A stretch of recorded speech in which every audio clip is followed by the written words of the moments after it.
Hey, welcome to another episode of the Coffee Break Podcast, where our mission here is to share business ideas, practices, and strategies while we enjoy our morning cup of coffee. And today we're sharing a coffee break with Guy Robinson, who is a training specialist with Assa Abloy. And we're going to chat with him coming up next. We got so much to say. We got a podcast to make. We're sipping on lattes, and it's time for a coffee break. It's time for a coffee break. Oh, yeah.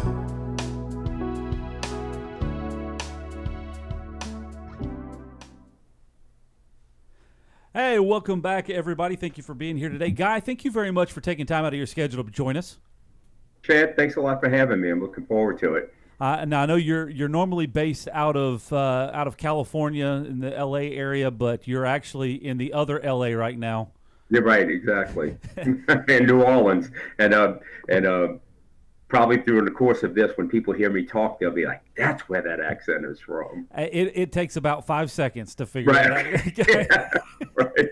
No, but really, I do appreciate you making time for this today, because I think there's going to be a lot of value in the conversation when we get into it, because you are a wealth of knowledge, been in the industry for well over 40 years, got a lot of experience in a lot of different facets, and I'm excited to be able to chat with you about that. Thank you. Glad to be here. All right, so we have a recurring segment on the podcast. It's called Rapid Fire. We ask 5 random questions, randomly selected, to kind of get to know you a little better. Is that okay? Sure, go ahead. All right, here we go. Number 1, what is in the trunk of your car right now? Well, I have a van, and right now I'm driving a pickup truck, but it's in my van, it's a beach umbrella and some training material when I'm at home. Never know what I'm going to pass the beach. That's awesome. All right, number 2, what is the first thing you think of when you wake up in the morning? Coffee. Yeah? Off the beverage. Coffee. It's the only thing that's on my mind. You make it at home? Are you a big coffee shop dweller? No, I make it at home. Make it at home. I got my own grinder and everything. I grind it right before, fresh coffee. All right. No, I'm a massive coffee person. I drink about a pot and a half a day. Sweet. So, What's your favorite type of coffee? Just a regular dark Starbucks dark roast. Okay, cool. I don't like flavored coffee. Okay. Number 3, what is something that you've done that no one would expect? Being from New Orleans, I learned how I became a very proficient snow skier. Okay. That when people find out where you're from, no one would expect me to be able to snow ski. I would say that's very surprising. Right. How often do you get to go skiing? I go a couple of times a year. I learned when I was in the Army through the mid '80s, and I learned how to ski in the northern island of Japan in Hokkaido. So and I fell in love with it. Awesome. That's awesome. All right, yeah. Number 4, what is the scariest thing that you've ever done for fun? The scariest thing I've ever done for fun. I don't remember. I can't say I can think of a scary thing I've done for fun. Nothing really scares me that much. I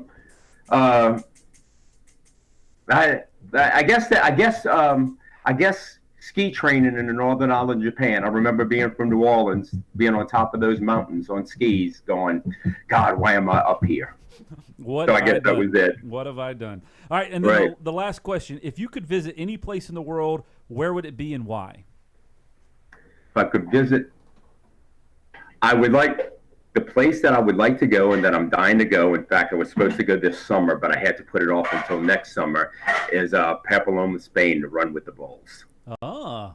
That's what I want to do. I told my wife that's what I wanted to do when I just got my master's degree, and as a little graduation gift, I wanted to go there and run with the bulls. And she said, I just need to learn how to say "Where's the hospital" in Spanish.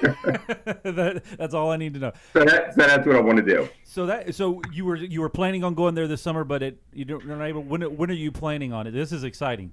Well, you've got to get. It's only doing 2 weeks of July. So you have to go. You have to go during the summertime. And the reason why I couldn't go this 2 weeks is like I'm in New Orleans right now, using my vacation to get my daughter moved into her house. Gotcha. That they're building because they fell behind. Accomplishing it. So I had to put the vacation off and working instead of going on vacation this summer. Awesome. That's going to be a really cool experience to share.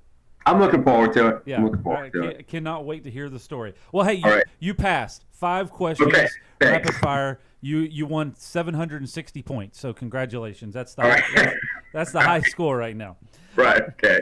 All right. So let's kind of get into the conversation. So your if correct me if I'm wrong, your official title or role is training specialist with Assa Abloy. I know. Yes, it is. You have other acronyms and certifications and everything else. Very well learned individual. What are the other certifications that you have? And was it professional locksmith? Physical security professional, PSP through ASSA's. Okay.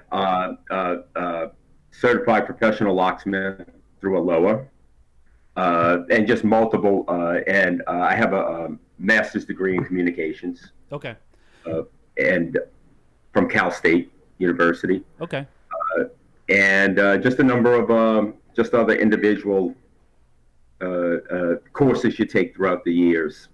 Gotcha. So I guess the reason that I would bring that up is because you have the experience. Like I said, you've been in the, and you correct me if I'm wrong, it's somewhere over 40 years in the industry. About 43 years this summer. About 43 years in the industry, and that's including actually managing lock shops. You owned a lock shop. Yes, I did. You have served in some sales roles and distribution roles. I mean, literally from every aspect of the industry. Correct. Yes. Pretty much every aspect of the industry. Industrial locksmith. When I was in the military for a little bit, I worked at for a short time toward the end, and then aftermarket distribution. I got to see how that area worked out, and then been with Assa Abloy for about it'll be 13 years in September 1st. All right, so you have been again around the industry, and so it brings a lot of experience to kind of where you are right now. And I know you were just recently voted in as the Southwest Regional Director for ALOA. Correct. Yes. And for those that are watching or listening for the first time that don't know what ALOA is, it's give us a little background on what that is for our industry. Oh, ALOA is the Association of Locksmiths of America, and it's an organization for locksmiths throughout the world. Actually, we have locksmiths from all over the world, and I said association. I meant to say Associated Locksmiths of America. We offer training, education. We offer monthly magazines for just individuals to connect and get to know each other and help solve problems, because we all run into issues in this industry. No one knows everything. Sure. And we can all run across something that we might not have seen before or need to know a little bit more about. So what the association does is it gives individuals a place to call up somebody else and say, hey, I've run across this, or I send them an email or whatever they need to do. And plus we also have coming up in August a national sales convention. It's going to be in Las Vegas this year. Gotcha. So it's basically a big collaborative industry of peers. Correct. Exactly is what it is. Correct. To be able to kind of grow and share with each other. So with that, I want to jump back into several years ago when you were running a locksmith company, when you managed them and ran them. What were some of the things that you dealt with during that time that was a big learning experience for you, and as it applies to some of the experience that you're dealing with now in a training role? Well, there's the number one thing I remember when owning a locksmith shop was there really was not any new locksmiths. No one wanted to come into the industry. Everybody was just changing teams. And maybe that was because we did. Maybe it's on us as an owner. And I always thought that I didn't have a great training method in place for that. Gotcha. So there was always a need for you were always looking or trying to find looking for an experienced locksmith to come in instead of and no, I didn't. I know some locksmith companies do it quite well. I just remember that I didn't do it that well of bringing in new people and having them trained. Yeah. Well, I think that is something that still is in place now. People, I mean, if you talk to anybody in our industry, and really outside of our industry, when you talk to anybody in business, that's the big pull right now is how do you find experienced people in whatever industry that you're in, or you're going to train them. So those are your two options, and obviously the path of least resistance is to find people that are already trained and experienced, because then they can implement into your organization very quickly. But the other pro of it is you find good people, you bring them in, and that's been a recurring conversation on the podcast here, talking about finding good people, bringing them into your business, and then giving them the skills, training them to adapt into your industry. Right. No, you're absolutely right, and we hear all the colloquialisms. We see it on Facebook, hire for attitude, all the different things that people tell you to do, and that's all fine and dandy. But attitude, you can't send attitude just out on the road to start working. Sure. They have to know something. You just can't say, "Oh, he's a great guy." But he just drilled a hole in the wrong door. Or in the wrong place on the door. So that's all fine and dandy, and yes, we would all love to do that. We would just all love these hardworking, great, wonderful employees with wonderful attitudes. But sometimes we have to take the more experienced person who may not have the best attitude. That's interesting. See, instead of having somebody at a training procedures in place. And I actually did work many years ago in the early 80s for a man by the name of Mitchell Photo. In fact, he owned Acme Lock Company, and he owned Acme Wholesale Company, which is now IDN Acme. And the man was brilliant, a mover and a shaker in his industry, and he built a wonderful locksmith company. But he was a consummate businessman. He had the training in place. I always had someone in training, a new person in training, and I looked at it, I saw it, I noticed it. I just didn't implement it myself, but he did it right. So hindsight, from your experience, you've seen other people do it, and now you're in a position of actually being the trainer.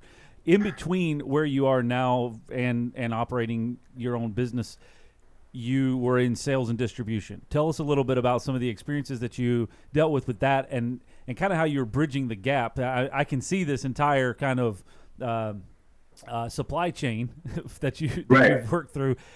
What are some of these experiences that you have taken from that to apply in both sides of your role? Well, when I first went to distribution, I went to work for Intermountain. I really liked the woman who was managing the branch in Los Angeles at the time. Her name was Ella Johnson. Wonderful person, really good manager. But what I noticed that when I went to work there, that people in the branches have so many different items that they have to as a territory manager, you're sitting there answering the phones. You're responsible for so many different types of products. And what I learned was products was highly geographical. So here I am in New Orleans, where New Orleans being the very old city that it was, I've spent my whole career working on Yale, Corbin, Russwin, and Sargent lock sets. All of a sudden, when I had sold my business, I told my wife I wanted to live in Los Angeles. So her, the kids, and I moved to Los Angeles, and now I'm in a IR territory where there was very little Yale, Sargent, Corbin, and Russwin lock sets. So that was a challenge, just learning everything about the other product line. So to kind of generalize that for those that may not be in our industry, some of the manufacturers that you just mentioned are lock manufacturers of all of one conglomerate. And then and then you switched over to a different area of the country where another manufacturer is very prominent. And, exactly. And they're well, I'm not familiar with any of this stuff because I was so ingrained in this. Right, and then you were, of course, familiar with a little bit of it, but it was just that not on the scale that it was there. So it was just a little bit of a learning procedure. And one thing I did, I'll just share a little funny story with you.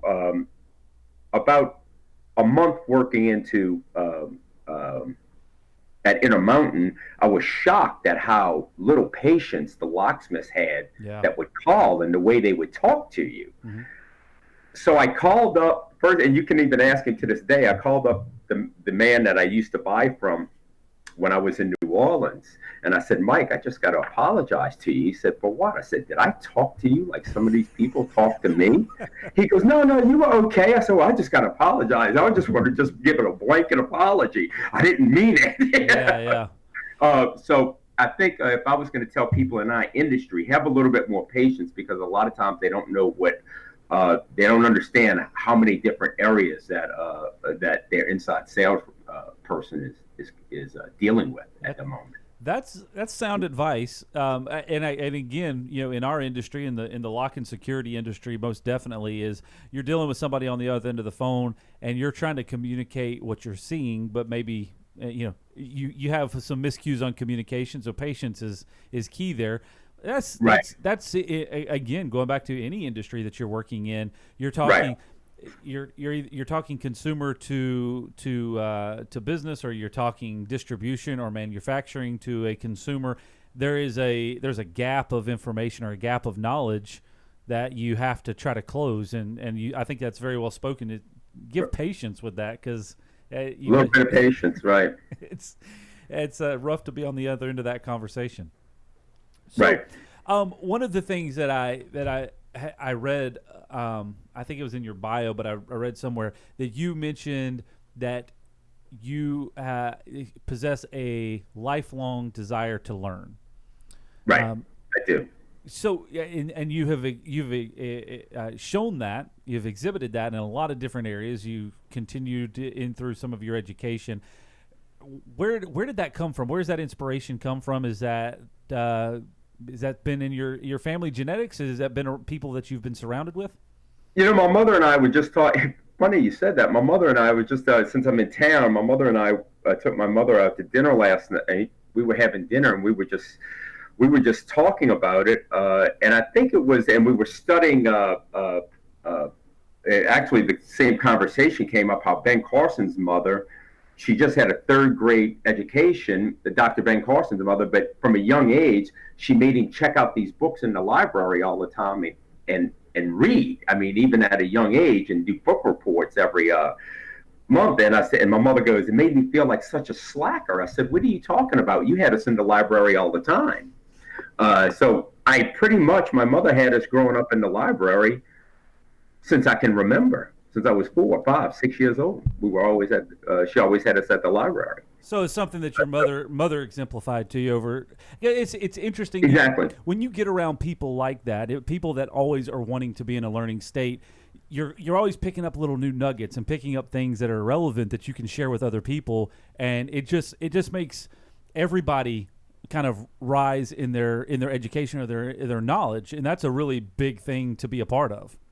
Right, and I have a habit of, sometimes I spend too much money, if you ask my wife, but if I hear something I don't know and it interests me, first thing I do is I'll just order books on it. Yeah. To try to learn it. Just dealing with card access control or whatever we're dealing with. In fact, especially when I had to study for my PSP, it was some areas I had no idea about, lighting. So I had to buy a few books to learn about it, but I was interested in it. So, of course, if you're not interested in something, you could care less. But I always found that out. If you're interested in something, there's a wealth of information about it. Just order some books and read about it. And pretty soon, you're going to know it. So what have been some of the most, maybe outside of the industry, but just some books in general, maybe on business that have been very influential in your work?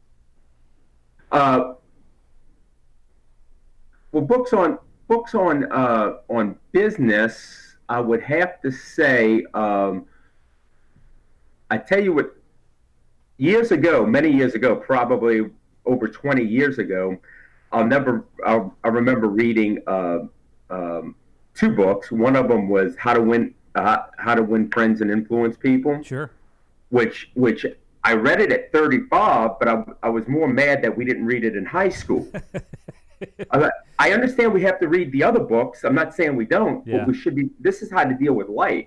Also, The Magic of Thinking Big by Dr. Schwartz was an excellent book that I read many years ago.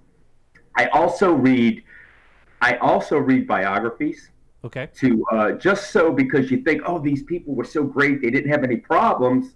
But when you read their biographies, you realize they did have a lot of problems. They just overcame it. You just think people just had, they can do it because it was easy for them. Yeah. It wasn't easy for them. No.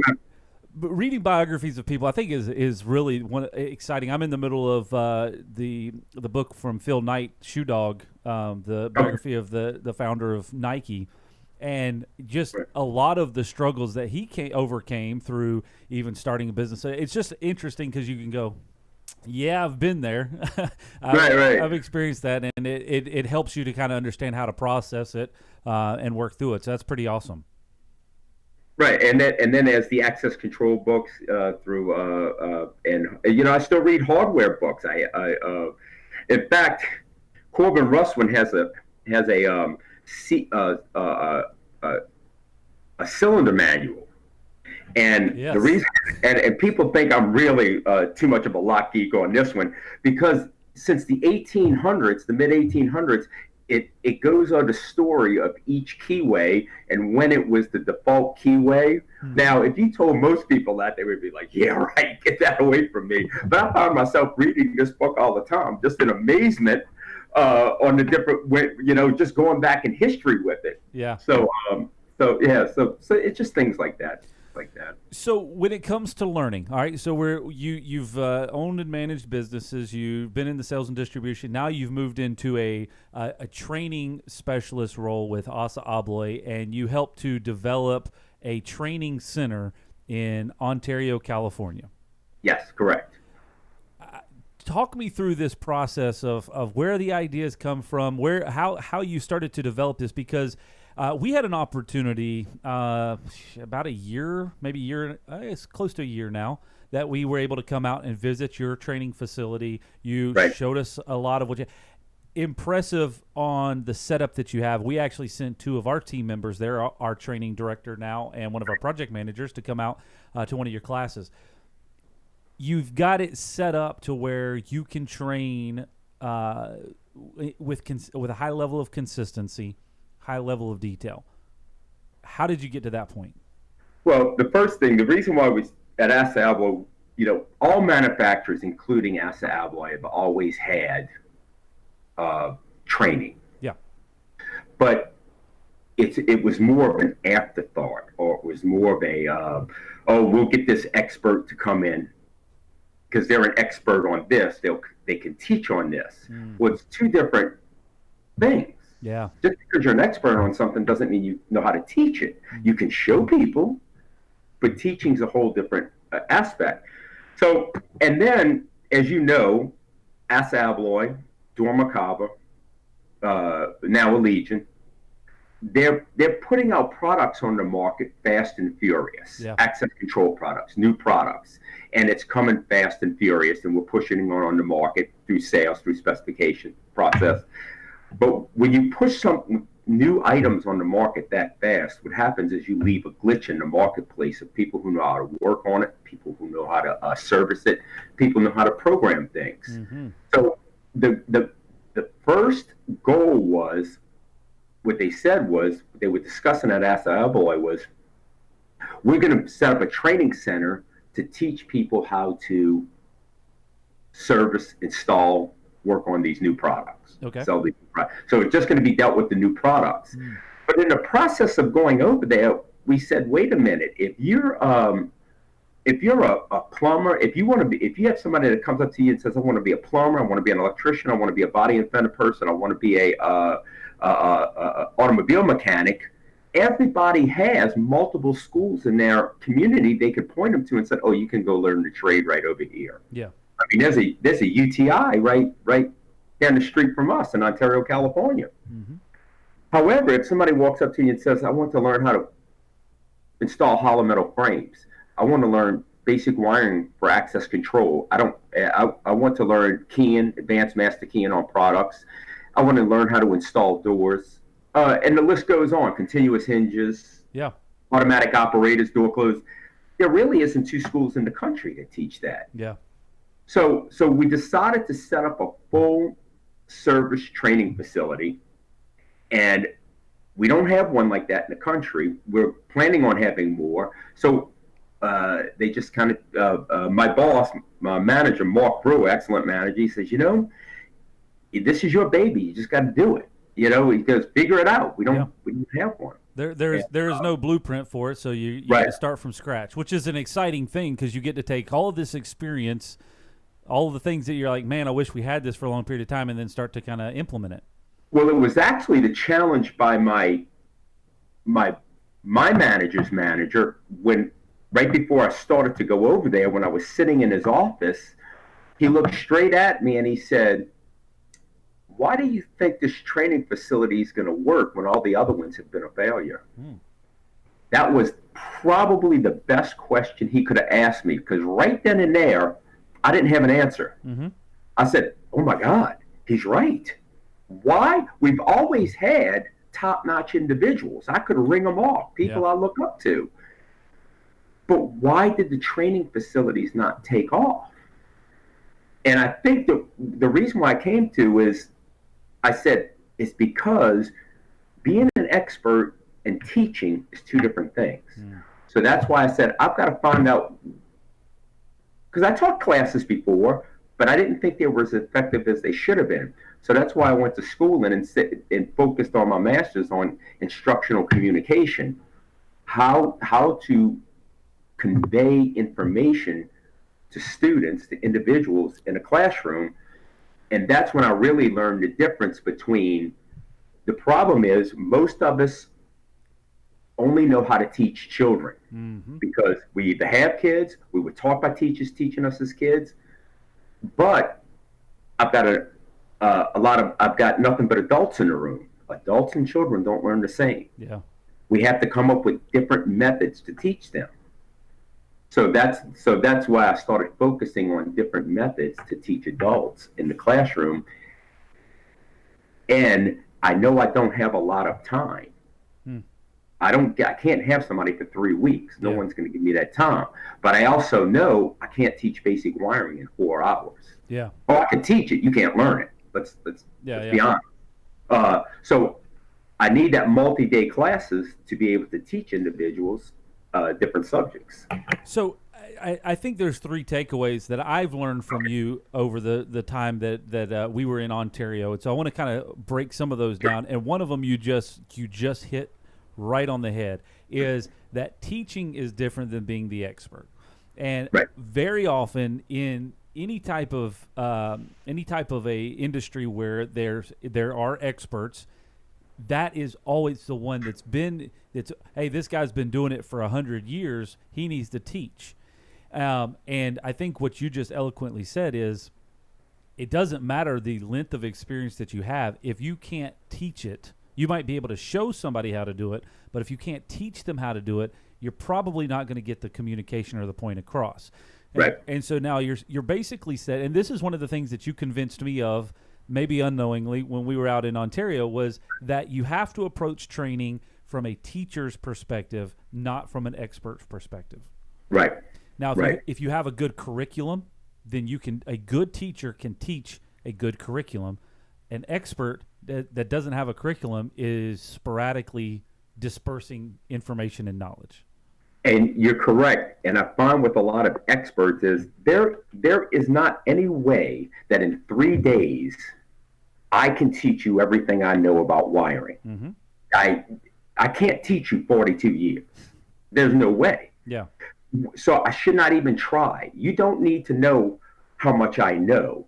I need to get you what you came to learn from point A to point B. This is a basic wiring class. I said that I'm going to teach you I'm going to take you from zero knowledge to being able to wire multiple buttons, keypads into mag locks and electric strikes.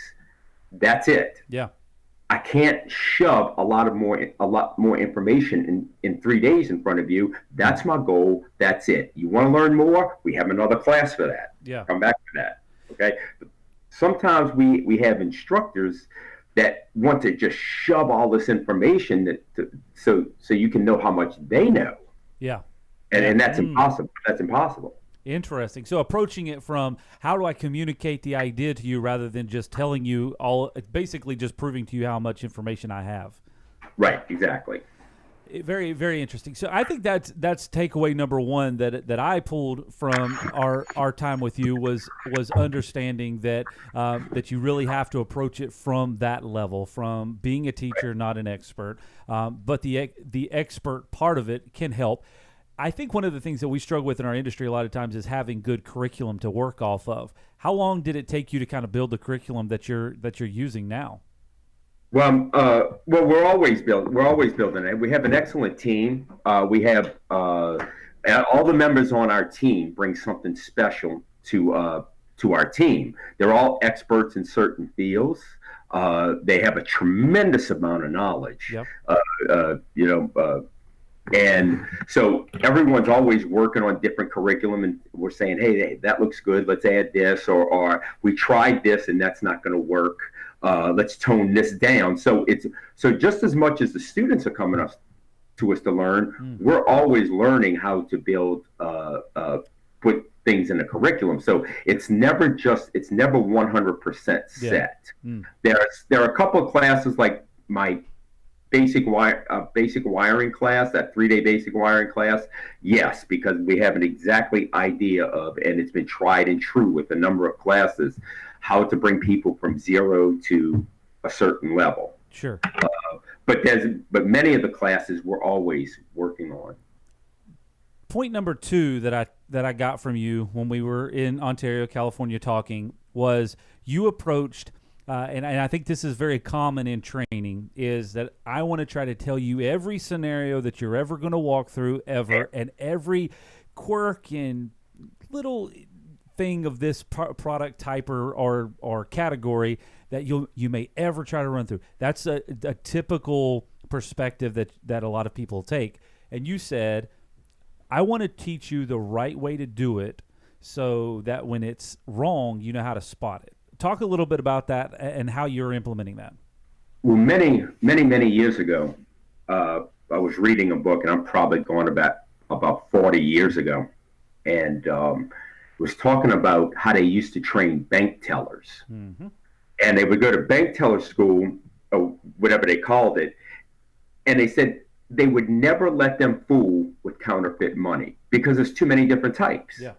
All they did was fool with real money every day, all day long. Yep.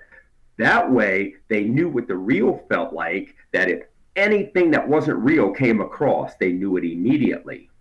And I'm not saying everyone's in agreement with me on this. I'm not a big troubleshooting person. I don't like teaching troubleshooting. If people ask me to teach it, I will. But my whole goal is to teach the theory on how to do it right, because if something's not right, you can more sense on if it's not right. It's easier to identify what's not right if you know the correct way that it's supposed to be. If you know the correct way to do it, correct. Yeah. That was big, because I think we've all been in this position where, we try to focus on troubleshooting, or we try to focus on teaching every weird scenario that you're ever going to run across, and it's mind-boggling to try to go down that process. Right. And it really, when you said that, when we were there, it really got my gears turning, going, that's a better way to process it. And it's helped to impact some of the way that we're doing training here. Right. And we have to also realize in training adults, I just can't, it's just not saying something once. Yeah. You have to constantly reiterate everything we're saying throughout the whole class. Yeah. Because that's how adults learn. I always give the example, when my son was 6 or 7 years old, they had the local owner of the Chinese restaurant next to his school. He came and taught the kids how to count to 10 in Chinese. They learned in a day. Yeah. He came in and rattled off 1 through 10 in Chinese. I could be learning for 10 years and I could not rattle off 1 through 10 in Chinese. Yeah. Okay. But as an adult. Yeah. But kids' minds are like sponges. Boom, boom, boom. They just get hit with it. Whereas adults, we have to constantly reiterate and make sure that each concept is understood. Not just because to us it's easy. Yeah. Of course it is. But when we're teaching something new for the first time, whether it's wiring, whether it's master keying, just because it's easy to us and we've been doing it for so many years, doesn't mean that everybody's sitting there grasping it. So would you say the big difference is the difference between memorizing the information and understanding the theory or the concept? Those are the two big variables? Correct. Understanding, yeah, very little memorization. I think you have to understand the concept. And I go through a lot of hands-on. In a lot of the classes, I try to get people involved within the first 10 minutes with hands-on to relate the concepts. Yeah. I want them to understand the concepts, not so much memorization. If I can get them to understand the concepts, then it's memorized. Awesome. Guy, I've got a third thing that I took away from you that I wanted to bring up and chat Sure. about. I also wanted to let people know that are watching on Facebook Live or YouTube. I wanted to give a few minutes at the end of this conversation if there are any questions for you about training or your training process or things of that nature. So I want to go ahead and prompt that. So if you have any of those, make sure you leave those questions in the comments below, and we'll get some answers from Guy if there are any. There may not be any, but I wanted to. I felt like you had a lot of information and a lot of knowledge that we could communicate that out to everybody. So if you have any questions, put those in the comments, and we'll get to them here in just a few minutes. The third takeaway that I got from you through conversation and listening to you talk with others was that you believe that training builds confidence, and that one of your goals through the training process is to have people come through your training program and walk away with a higher level of confidence to be able to go out and tackle whatever it is that they've been through that training on. How is that? How are you implementing that? And how are you measuring that once people are going through the process? Well, you're right. I want to build confidence. I want to see what individuals considered hard, because everything that anybody considers hard today, I considered hard 40 years ago, yeah. 37 years ago. I was not the person. I was a walking disaster when I started in this industry. I can't even tell you how bad I was. I'm not making anything up. I was a walking disaster. But the classes were not good classes. If you went, it was like a half a day class. The instructor spent the first half telling you how great he was, and he threw out some information and walked away. So the classes were not. They just were not that good. Yeah. The people were knowledgeable, but they just did not give good classes. And I always thought that that I would leave without. I didn't know much more than when I came. So my goal was I wanted people to have confidence. And you and I were talking before the show. I had an employee that would not touch safes at all at one point. He just did not like them. He was scared to death of them. He didn't even want to change a combination on a safe because he was scared it would lock up. Yeah. He went to lock master school for 2 weeks. I believe it was 2 weeks. He was a changed person. You couldn't keep him away from a safe. It didn't matter what it was. He went out. He would drill them open. He understood what was going on. And I said, wow, that school did such a great job of instilling confidence in this man. I was amazed by it. So with all of my classes, no matter which class it is, I want to take any mystique away from what we're studying. Yeah. I want to say, hey, there's a step-by-step process. There's a method. And if you can devise your own way. Nobody does anything the same as anybody else. I understand that, but I'm going to teach you a method, and then you can build on that at a later time. But I want you to see that you can do it, and it's not that it's not that big of a deal anymore. Yeah. So taking away the mystery of it, and because that's really what it comes down to, is people just don't. There's the fear of the unknown, and they don't want to walk into it because they don't want to get themselves in over their head. building that confidence allows them, and like you said, I mean, everything that you're talking about is understanding the theory, understanding the concept behind it, Right. being able to teach the correct way so that you can spot the incorrect, and then building that confidence going through it so that you can carry out with a high amount of pride in your work rather than always second guessing yourself or not really understanding if it's correct or not. Right. No, you're right. Exactly. So with that said, and I think this is one of the things that all industry struggles with, people mislabel training as a sales pitch, and I think that it creates I'm trying to think of the word. It creates a little bit of frustration or maybe lack of confidence whenever somebody sees there's a training program coming up or there's a training class coming up, because they think it's just a sales pitch for whatever product that is supposedly going to be trained on. What are some things that you guys are doing through Assa, Abloy, and through your training programs to kind of to change that perspective that it's not a sales pitch, that it is an actual quality training program? Well, I believe that because we teach you how to do the class at hand with our products. So I'm just not coming out there and showing you a bunch of products or giving you a PowerPoint, a bunch of our products saying, use these, they're great, and walking away. I'm saying, here's what we're going to do. We're going to learn basic wiring of access control products, whether it's electric strikes, whether it's mag locks. Here's the keypads. Here's the LEDs. Here's the buttons we're installing in it. Boom. So we're going to do the projects, but we're going to do them with our products. Yeah. So they learn about our products, where they fit, without us but they're also learning how to install them. Sure. Because I always felt that people will use your products if they're comfortable with it. Yeah.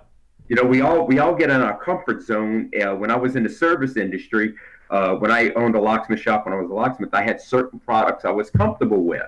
I have installed them 100 times. Mm-hmm. I knew it. There was so why would I switch? Yeah. Even though if something could have been better. Sure. But you got that comfortability. I was in that comfort zone, correct? Because I was comfortable with that product, correct? You had a high level of confidence with it. Yeah, and it worked. Yeah. You're right. Right, I did.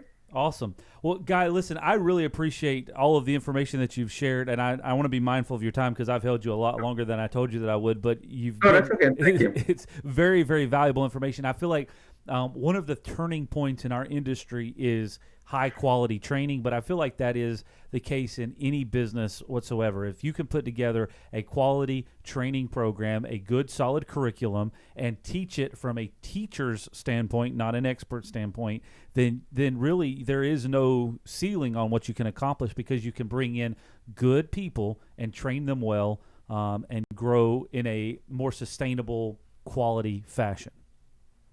No, I firmly believe it. And people who know me, in fact, some of my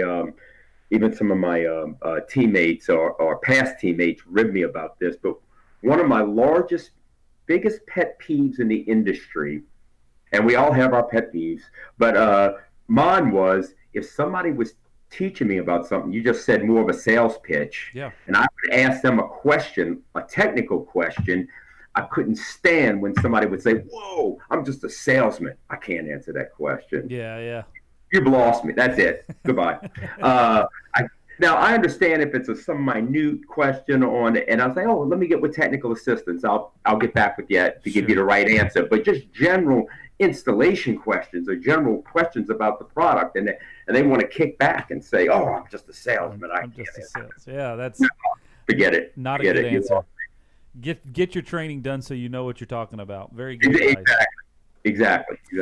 All right. For those of you who are watching or listening for the first time, this is not the first time that we do this. We do this actually every Tuesday morning live at 9 a.m. We've had an amazing list of guests on over the last year, and we have a lot of great guests lined up in the coming weeks. So we invite you to join us back for that. If you haven't already, make sure you like the page that you're watching this on. Subscribe if you're on YouTube. Wherever it is that you're seeing this or hearing this, make sure you hit the subscribe and the notification so that you'll be alerted whenever we go live next time and whenever we release the next piece of valuable information like Guy just shared with us today.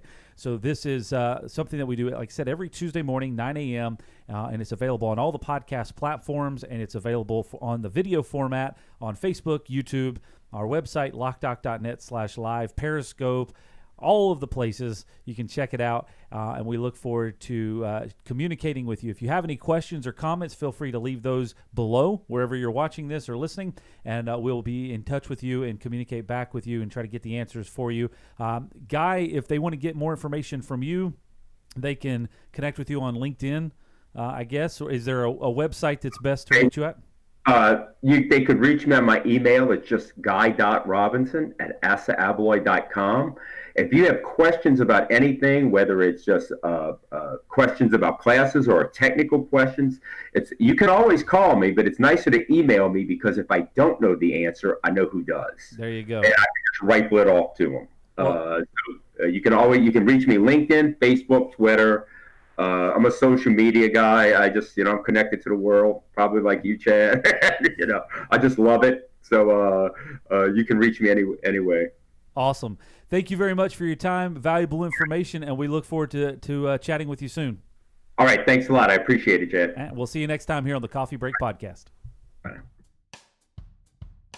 To learn more about the topics discussed today and to connect with us online to hear all of the episodes available, visit Loc-Doc.net/podcast. We got so much to say. We got a podcast to make. We're sipping on lattes, and it's time for a coffee break. It's time for a coffee break. Oh, yeah. The Coffee Break Podcast is brought to you by Loc-Doc Security. We'd love to connect with you online on Facebook, Instagram, Twitter, YouTube, and LinkedIn. Just search LOCDOCINC.